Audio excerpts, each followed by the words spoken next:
Okay, so welcome back to this third and last episode, a very special feature with Dr. Richard Fried. Richard, I won't introduce you again, but this is just a delight to have you at the Simplicity Diaries. Gosh, we've gone far, far from the shallows in this, and in this last episode we turn our attention to what is it that we can actually do. And I want to sort of preface this, if I may, with that increasingly, at least for the way from where I stand, is that I'm not only anti-screen. I don't want to be anti, but what I am is passionately pro connection. Connection, and it's for connections. And I wonder if we can explore these a little bit. They're like concentric circles. The first connection, and it's the big one, the biggest circle, is connection to nature and the natural world. Not connection to nature videos, but the real natural, the felt natural world. The next circle in is connection to friends and play, not playing video games, not a situation where if someone displeases you, you can unfriend them, but a real game where you got to work out your issues. You got to learn to compromise, to empathize, to figure it out. The next circle in is connection to family. And that's real, not watching family sitcoms with that disempower families, that portray adults as dumb and stupid and negligent, but real families struggling, succeeding, laughing, crying, but getting through their day. And the final connection at the core is connection to self, connection to one's own values, not what we're being told that we need to talk like, be like, dress like from some influencer who's being paid ridiculous amounts of money at a ridiculously young age to influence our kids to feel that unless you have this, you are not worthy. So, connection to nature, friends, family, self. What do you think? That's beautiful. Um, and then we really need to understand that persuasively designed modern day screens are purpose built to undermine every single one of those elements, to have kids live in a virtual world that is purpose built to profit from them and to manipulate them, to not, for kids not to be themselves, for them to be led down the path that industry wants. It is a tremendously different world for our kids to live amongst at a school where that's built to raise kids, in a park or nature which is we're providing for kids, or to be in a family, or um, those are all built, they've been built for thousands of years to raise healthy kids. It is a world of difference to put kids for 8 hours and 30 minutes a day to live in an environment that, number one, most of all, wants at its very core to profit from them. And just right at the get go, that means our kids are going to suffer if that's the environment that they're living in. So So for mums and dads like you and me and other folk who are kindly sort of carving out the time to listen to this, what is it? What are some of the primary things we can do? I mentioned, for example, the interview with Melanie Hempe at Screen Strong and an array of strategies, and this brilliant book that she brought out recently, called Kids, Brains and Screens. Now, in my practice, I've been recommending it over and over to parents to sit with it because it's a book for kids, right? So you sit with a child and you read through chapter lesson number one, your brilliant brain. Lesson number two, in a low or no screen environment, you'll have more friends, real friends who care about you. And lesson number three, I'm probably misquoting the lesson order now, but you'll learn more and you'll remember more and you'll get smarter. And and it literally leads the kids through. It's almost like what I think of as digital driver's ed, right? So on one hand, it's educating our kids into what this stuff is doing. So it's not only you and me and others, adults talking about this, it's educating our kids on the kind of manipulation that they're getting on screens, but also their brilliant brain, their brilliant social, emotional being. That's on one hand. And on the other is how can we as parents go low or no screen? You know, Victoria Dunckley wrote this book, the 28 day. Is it the 28-day brain reset, Richard? It's something like that. It's a Reset your brilliant child's brain, I think. reset your child's brain. That's it, in 28 days or whatever it is. Um, Stuff like that. What advice would you give as one of the really the leading people in the world on this subject? What do we do? Like, okay, so what we've done in these past episodes is is that we've named what it is that's going on, right? That's not just doom and gloom. It's a huge part of being conscious of what's happening. But then what do we actually do? What do you do for your kids? What have you done for them to help them with this and to have an intact family? Um, a really good question. I think you, in talking about Melanie Hempe's work at Screen Strong, um, it,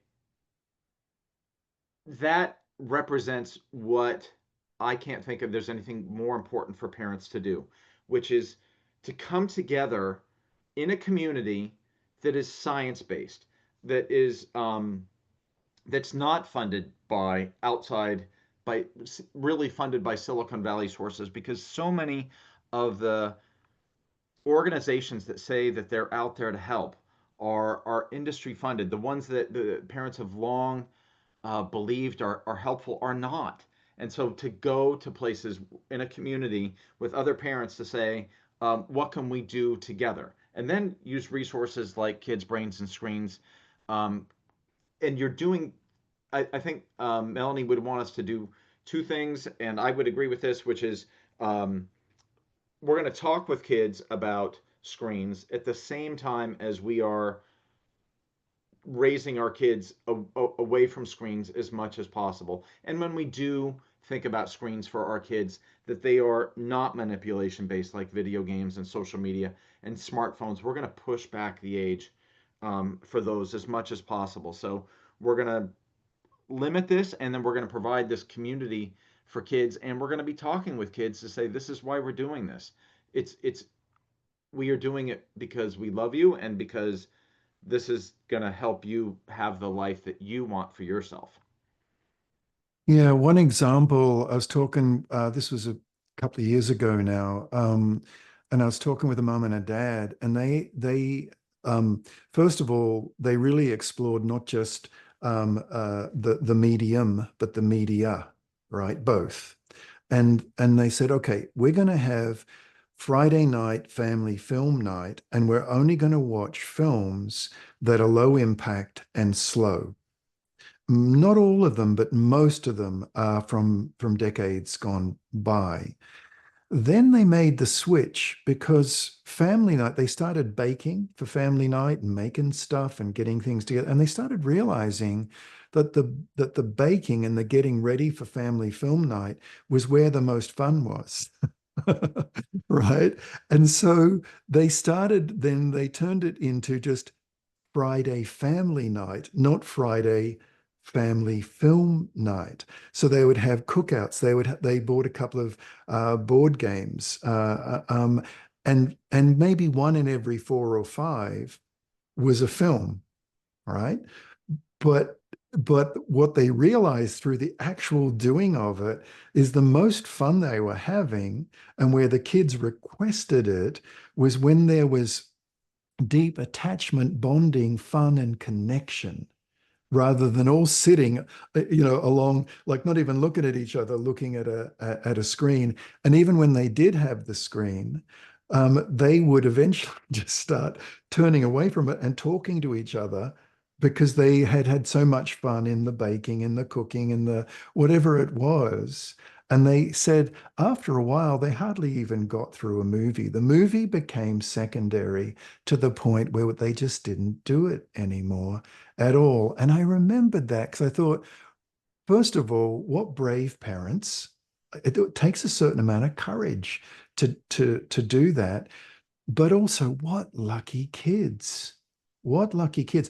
So, Richard, for you, I know we both have two kids, raising them and delaying when they got phones, computers, and so on.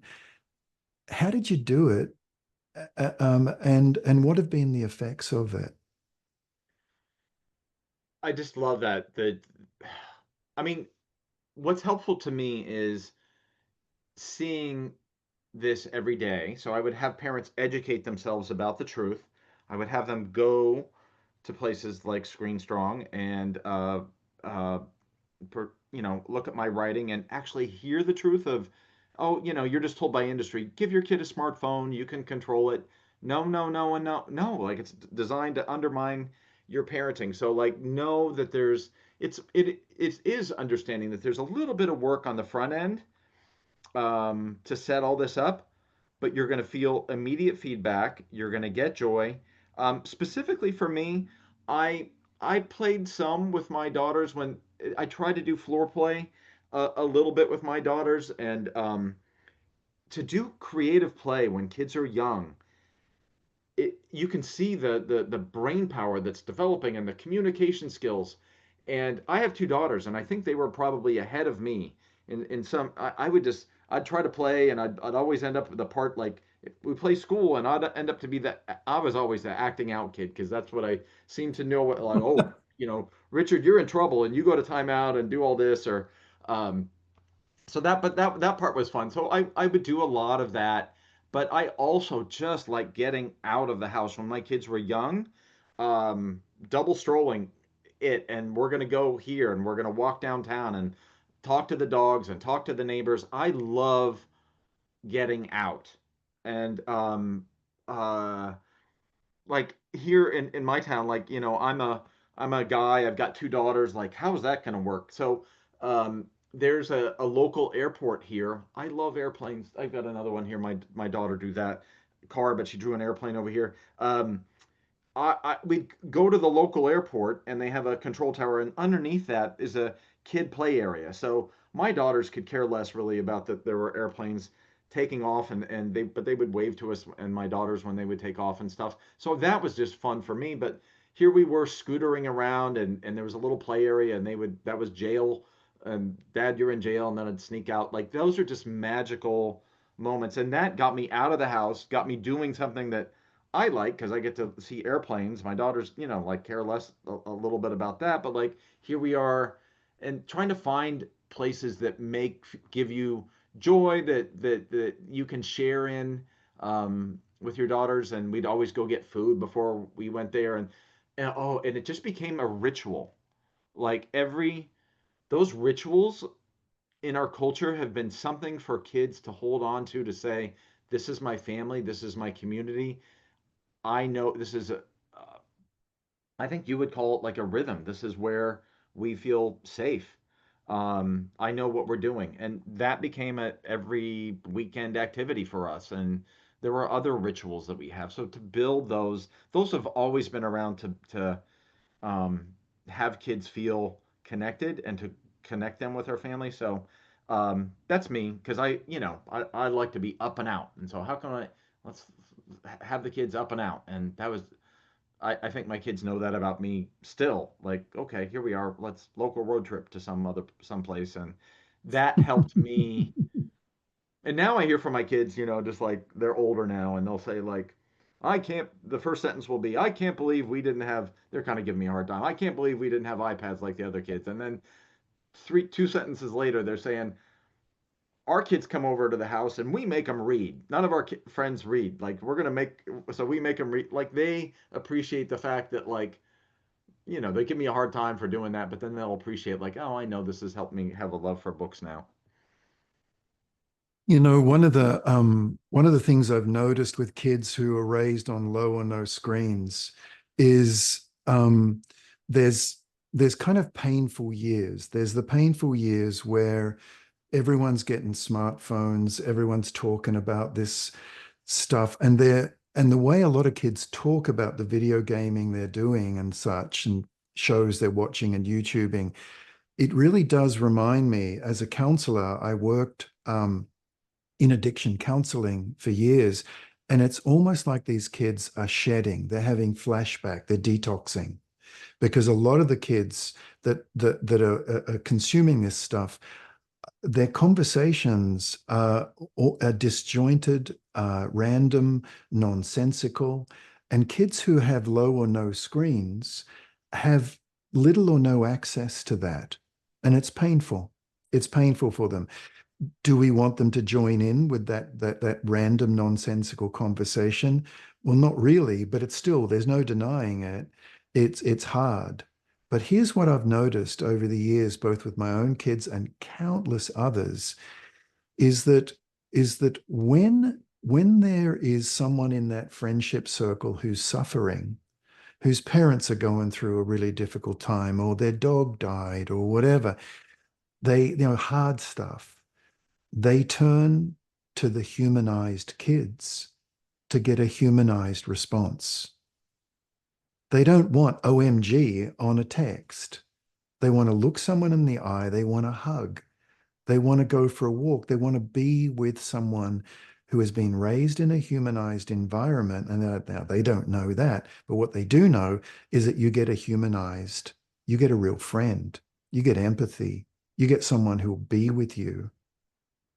And I've noticed these kids grow up, not only do they do better academically in school, they just do super well and they can focus on things.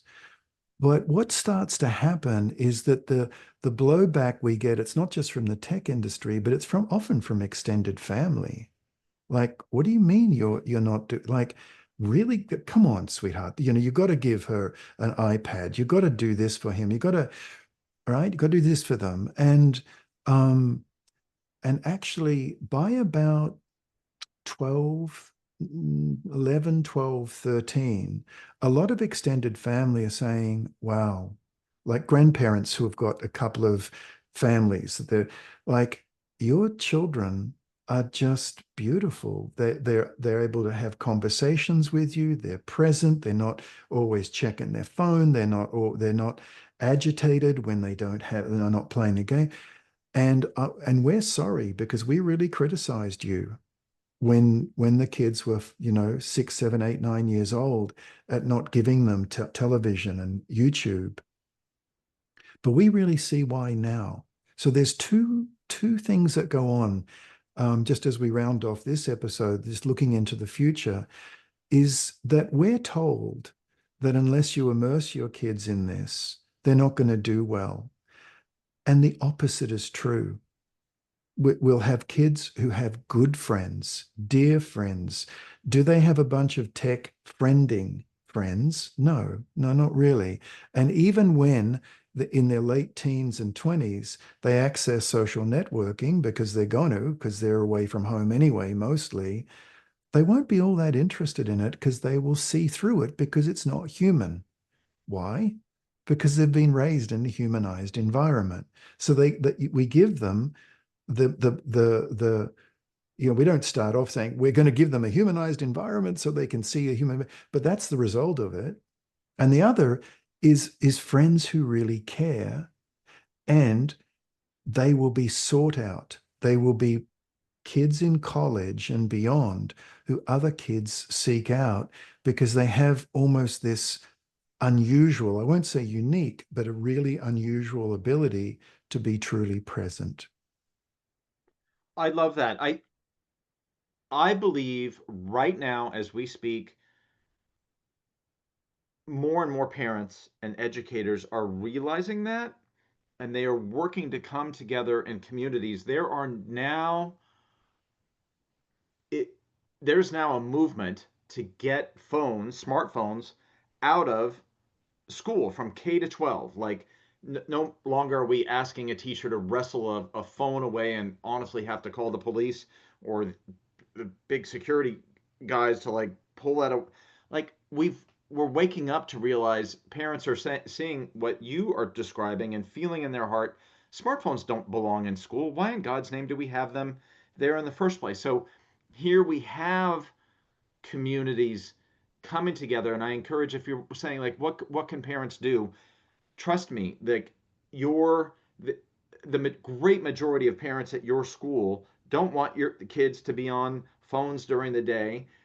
Come together and push back against powerful organizations that are working to make money to put phones in kids' hands at school. Don't believe what they say. Make decisions yourself. So, Kim, exactly. It's a magical thing that happens, and I believe an increasing number of parents are saying we're going to reject this myth that our kids are benefiting from this stuff, and we're going to start making our own choices. So, I love Yeah. that. So as we round off, Richard, I want to, if you got a copy of your book at hand, you can just show and just and because this is, you know, you hear this thing about couldn't put it down. Sure. Honestly, couldn't put it down. And Richard, your website, pretty straightforward, right? Richardfree.com. Wow. Wow. What a thrill to talk to you, and a real treat for all the folk listening into this. I can't thank you enough, Richard. Thank you so much.